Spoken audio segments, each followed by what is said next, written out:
The sky above Colony Delta 4 was quiet. Too quiet. No birds. No engines. No voices. Just wind blowing through broken towers. Inside an old-school building, the walls were covered in alien symbols. Machines hummed with cold energy. Cameras watched everything. The aliens, known only as the Quiet Ones, had arrived 2 months ago. They did not use ships or weapons.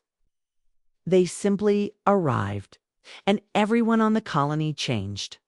Every adult, soldier, scientist, teacher fell silent. Their eyes turned gray. Their minds obeyed one voice, the voice of the Quiet Ones, except for her, 6 years old, brown hair. Dirt on her face, a small crack on her left shoe. Her name was Mira, and she would not bow. They brought her into the control chamber. 10 of the Quiet Ones stood around her. They were tall, pale beings with long arms and no faces, just smooth skin where eyes or mouths should be. But they could speak. Inside the mind, one of them leaned closer. A deep, cold voice entered Mira's thoughts. Say what we tell you. Let go. Be like the others. Mira looked up, confused, then frowned. She didn't cry. She didn't scream. She just shook her head and said softly, "No." The room froze. The Quiet Ones turned to each other. Their silent language buzzed through the machines.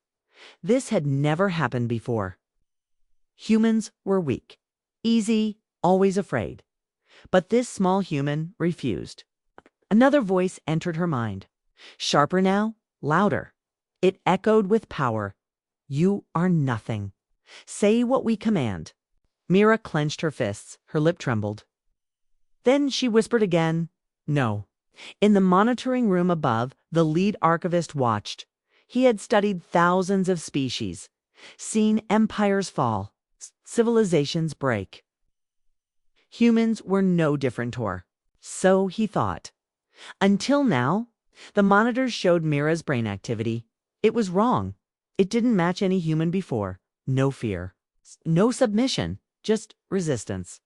Why? He muttered aloud. The Quiet Ones changed their approach. They showed her image, so her parents, her school, her favorite stuffed animal.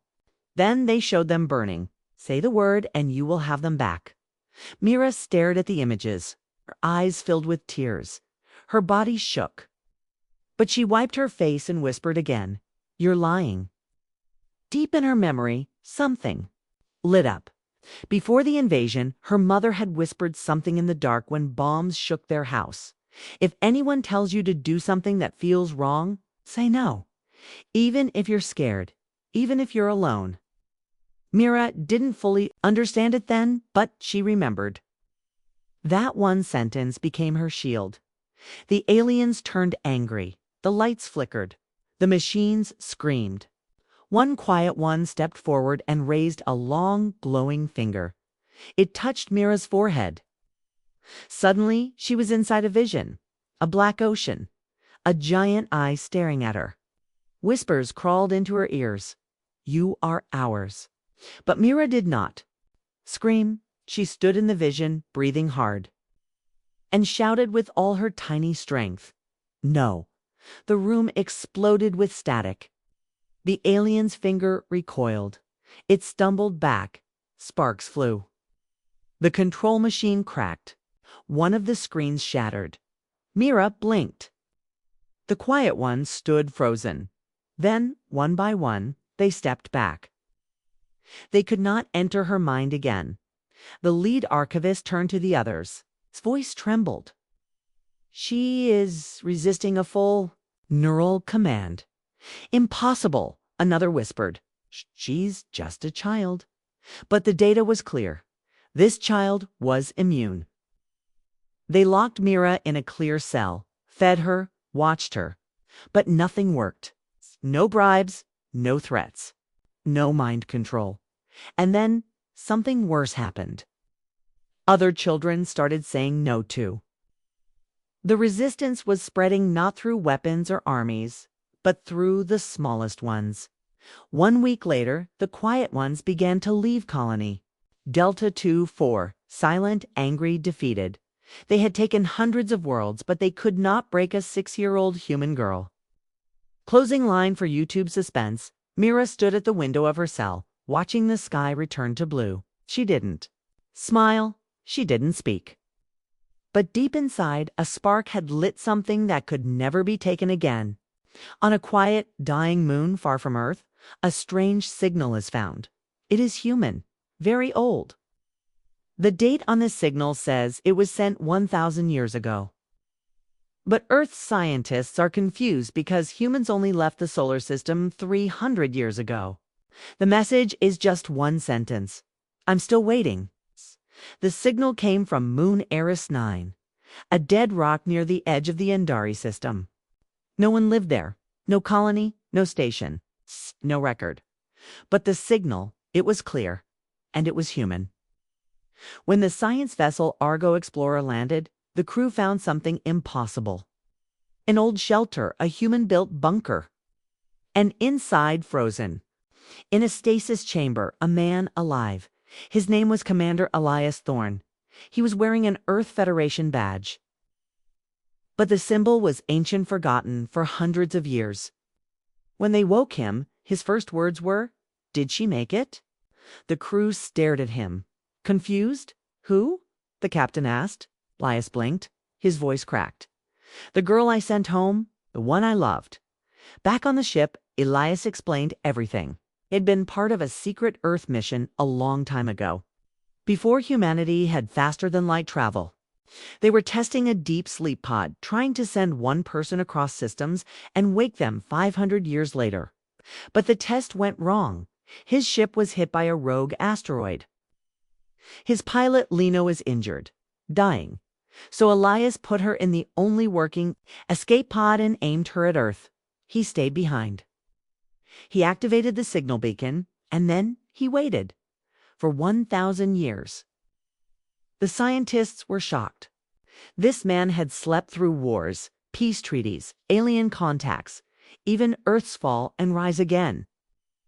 He had no idea what the galaxy looked like now. But Elias didn't care. Only wanted one thing: to know if Lena survived. The crew searched. Old databases, records were broken, history had gaps. But in a forgotten archive from Mars, they found something. A girl named Lena Gray, survivor of a lost pod. Returned to Earth, date 997 years ago. She had made it. Elias smiled for the first time. But then the report continued. Lena Gray died 3 days after arrival. No family, no message recorded. Body buried on Earth. No known location. Elias fell silent. He looked out at the stars. "I waited for nothing," he whispered. But the ship's youngest officer, a girl named Mira, the same Mira who once said no to the quiet one, stood beside him. She said, "You didn't wait for nothing." He looked at her, confused. "You kept a promise, that matters," she said. Later that night, Elias asked to visit Earth, to find her grave, to leave a message. When they arrived, he walked in green hills for hours. The sky was different. The cities were flying, the oceans had changed. But finally, under a small tree, they found a marker. Lena Gray, brave soul, lost in the stars, found in peace. Elias sat down, quiet, tears in his eyes. He pulled out a small silver necklace. It had 2 rings on it. "I was going to ask her to marry me," he whispered. Mira sat beside him. Maybe she already said yes. Elias smiled. Not because he got his answer, but because, somehow, he wasn't alone anymore. Closing suspense line for YouTube. Cliffhanger. As Elias walked away from the grave, Mira's wrist device beeped. Another signal, this time from the future. And it had her name on it. Just as Mira and Elias leave the grave of Lena Gray on Earth, Mira's wrist communicator lights up. She hasn't touched it. It's not connected to the ship. But the message on the screen reads, "MIRA, do not trust Earth's command. You die in 3 days. Sent from year 3042. But the current year is 2795. That year doesn't exist yet. Mira stares at the screen, her hands shaking. She's only 19, a junior science officer. She's never broken a rule, never done anything special. Why would a message from the future be sent to her? Elias sees the fear in her face. What is it? He asks. She shows him. His face turns pale. I've seen this tech before, Elias says. Long ago, it was banned by Earth Command. What tech? Time-sent messages. Backstory suspense, Elias explains. Before the collapse, Earth's Science Division created a prototype called Chronicles, a device that could send one message into the future or past using quantum entanglement. But the first time they used it, something terrible happened. The future answered, and it said, "Don't send again." So the project was buried, hidden, erased from history. And now somehow someone from that future was warning Mira. Back. On the Argo Explorer, Mira meets with Captain Wren. She shows him the message. His eyes narrow. You shouldn't have shown this to anyone, he says. What do you mean? You've made yourself a target. That night, Myra is locked in her quarters for her safety. She hacks her way out. Elias helps her escape. To the cargo bay. There, hidden behind crates, is an old escape pod. It's time to break some rules, Elias says with a grin. They launch the pod jumps to Luna Station, the last place with access to pre-collapse records. They sneak into the archive core. Inside, Mira finds her own name, listed under deceased, 3 days after Earth's return. Cause of death, explosion. Blamed on system failure. Body never recovered. She covers her mouth. Why would they hide this? She whispers. Elias leans close. They didn't want you to know. Because you were never meant to survive. Suddenly, alarms go off. Security bots enter the archive. Myra and Elias run.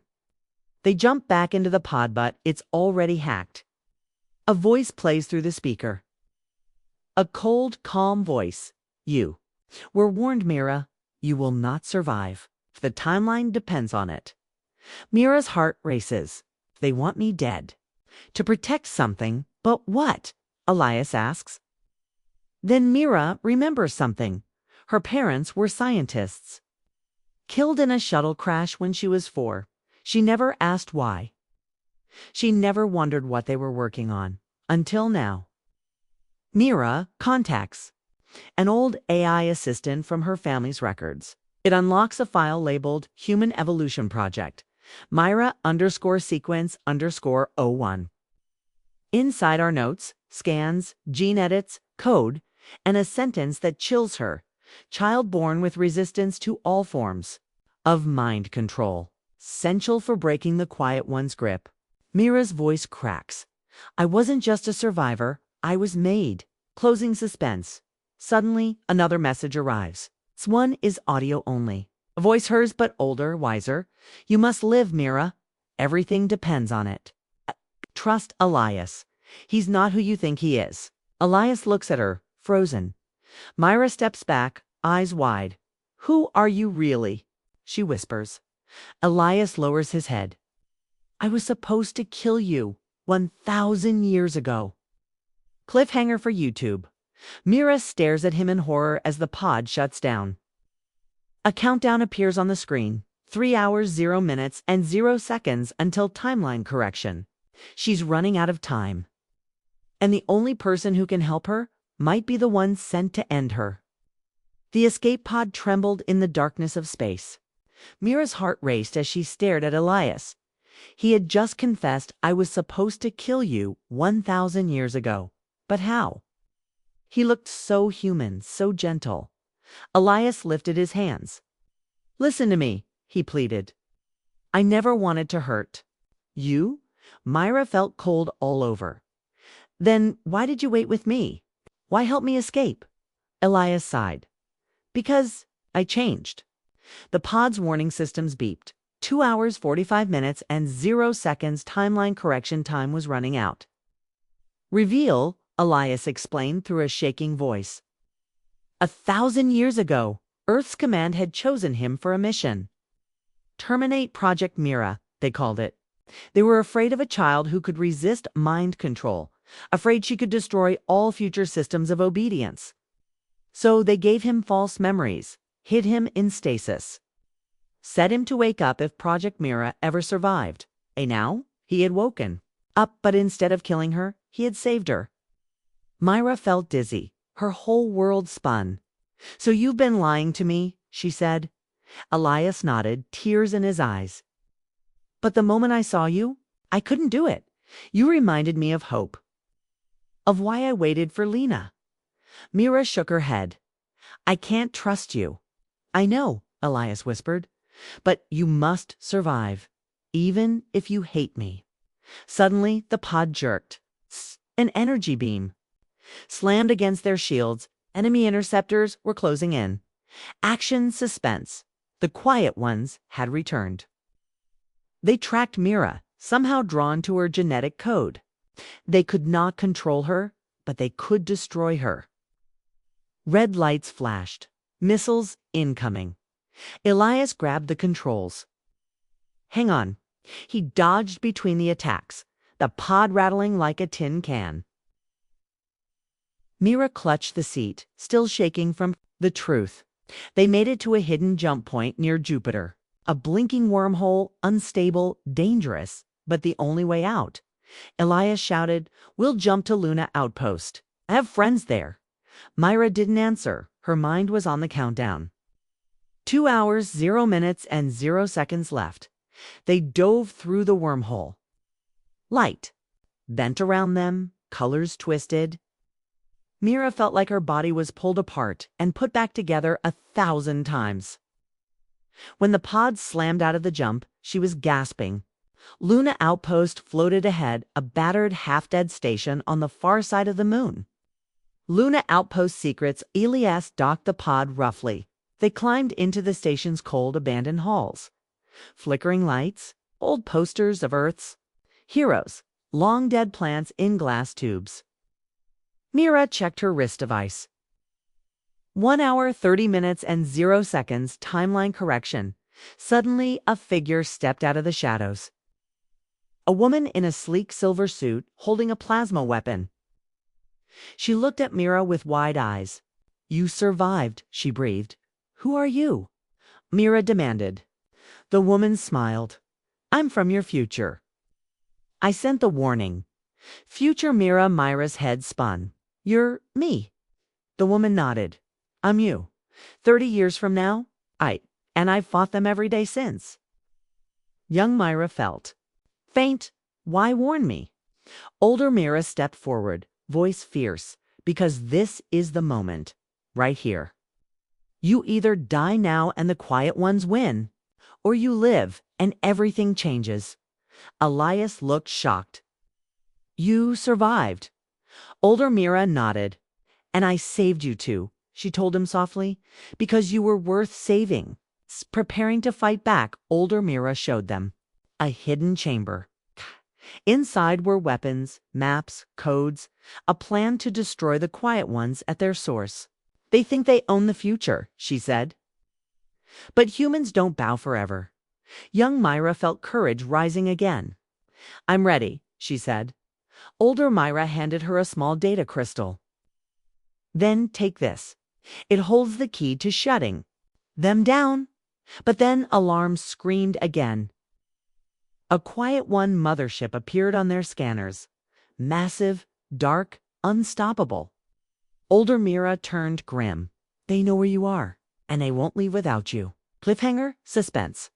Young Mira stared out the cracked window at the alien mothership. She took a deep breath. "Ken, let's finish this," she said. The alien mothership hovered like a black sun above Luna Outpost. Inside, young Mira gripped the data crystal tightly. Older Mira looked out the window. "They've sent their strongest fleet. If they land here, Earth falls." Elias checked the old control systems. "We can't fight them with this station. It's a ruin." Older Mira turned to both of them. "We don't need to fight with weapons. We'll fight with the truth." Young Mira blinked. "Do you mean?" Older Mira pointed to the complet. "I told my pointed to the complet.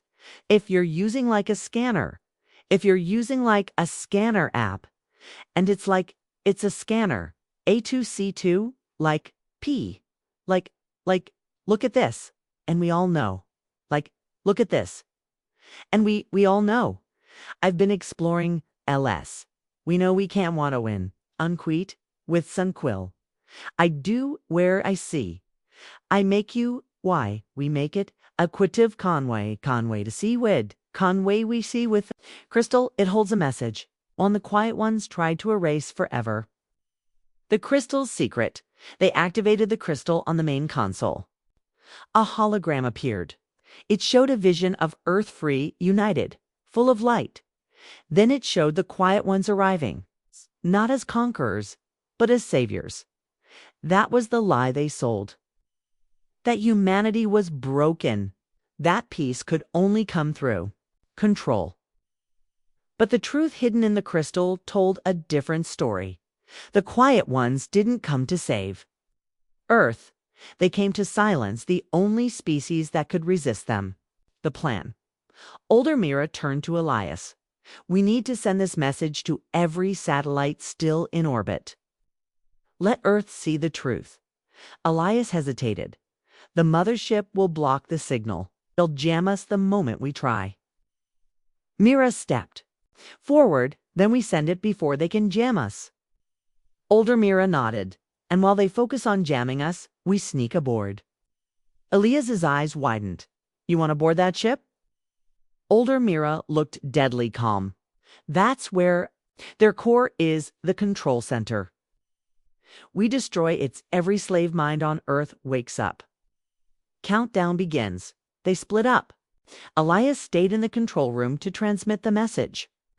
Mira and her future self suited up for a boarding mission. Outside, the mothership's energy field crackled. Landing craft began to drop from its underbelly. Older Mira handed her younger self a neural knife. Go for the core. Aim for the center node. No mercy. Young Mira nodded, her voice steady. No mercy. They launched their stealth pod. It moved silently, cloaked in the debris cloud around the station. Inside, Myra could feel her heart pounding. The face of the child she once was flashed in her mind. Terrified, defiant, that child still lived inside her, still saying no. Infiltrating the mothership, they landed inside a hangar bay. Silent, empty, too easy. Older Mira whispered, "Keep your guard up." They moved through cold corridors of black metal. Strange green symbols glowed on the walls. Suddenly, a figure stepped out. Tall, alien eyes like glass. Skin like liquid silver. Quiet one. It didn't speak. It just raised one hand, but Mira acted first. She stabbed the neural knife into its chest. The creature didn't scream. It melted into vapor.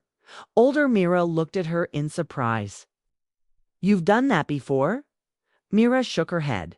"No, but I wasn't going to wait." The core room, they reached a chamber filled with humming crystals. Pulsing lights. The core. Each crystal held thoughts, memories, controlled minds. Billions of humans trapped, silenced. Mira felt the weight of all those stolen voices. "This is it," Older Mira whispered. "Destroy it, and we set them free." Suddenly, voice filled the room. It wasn't human. It echoed inside their minds. "You are small. You are afraid. You cannot survive without order." Mira stepped forward. "We don't want your order. We want our freedom. You will beg for control when the chaos comes."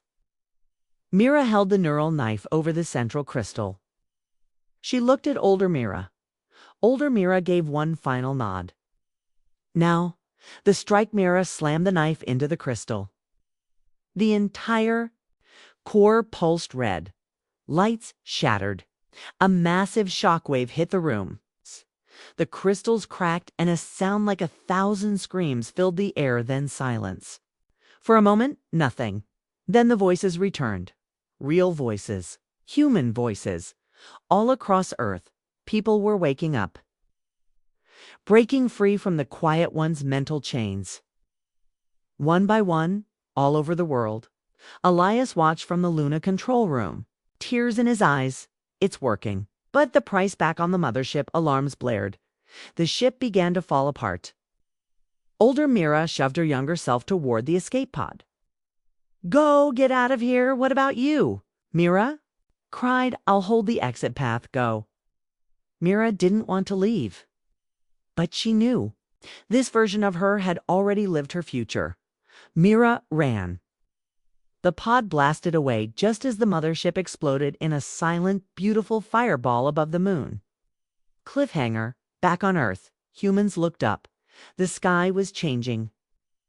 The stars above shimmered, and a new signal appeared. A voice, not from Earth. You are not supposed to win. Mira listened, her heart frozen. Another enemy was watching. To be concluded. The alien mothership was destroyed. Earth was free. But as Mira floated back toward Luna Outpost, something strange happened. A second signal. Louder, stronger. Filled every satellite, every screen, every brain. A cold voice spoke. They were just our eyes. Now we come in person. Elias, watching from the control room, froze. Mira's escape pod started shaking. She looked uphand, saw the stars shifting shape. Not stars, ships. Thousands of them. Humanity's choice back on Earth. The people who had just woken up from mind control watched the skies in terror. No one expected another wave. Thought the war was over. But the quiet ones had never been the real threat. They were Scouts' puppets of something older, colder, hungrier. Global leaders tried to make contact. Satellites were burned from orbit. Every message was ignored. Elias opened a private comm with Mira. There's one option left. Mira steadied herself. The blink drive. He nodded. It's still active. Really does. She frowned. Then how is it an option? He looked serious. Because we send someone into the unknown. Somewhere the enemy can't follow. She paused. And what if that someone never comes back? Elias was quiet. Then at least Earth gets a chance to live. A dangerous plan. The blink drive had once sent the USS Titan across time and space. It almost destroyed the crew. Now they plan to use it in reverse.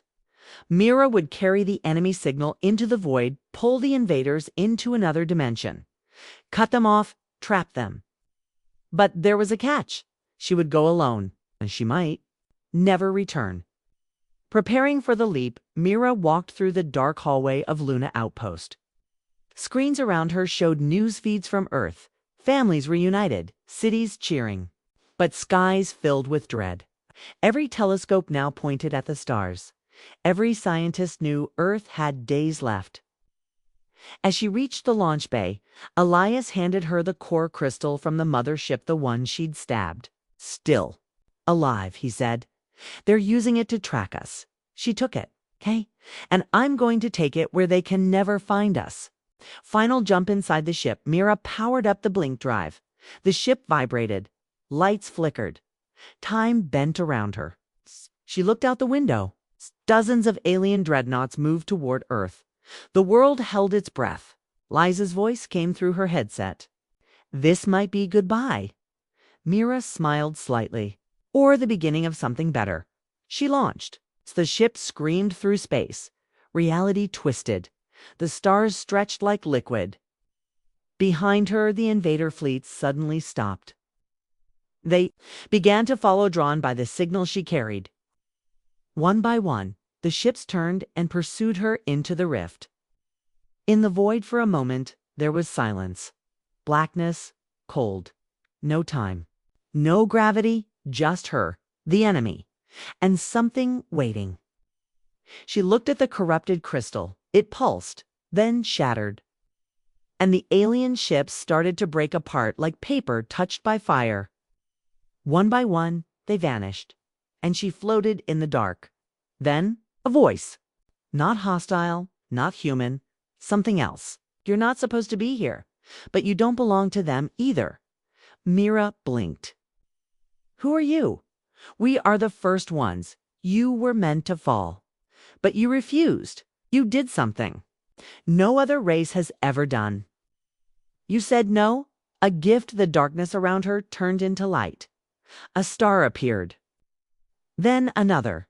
Then a whole galaxy of strange beauty. She was not alone. You carried the spark of defiance. You do not beg for peace. You fight for it. That makes your kind special. So we give you a gift. Mira's ship hummed. The blink drive recalibrated on its own. A new path opened.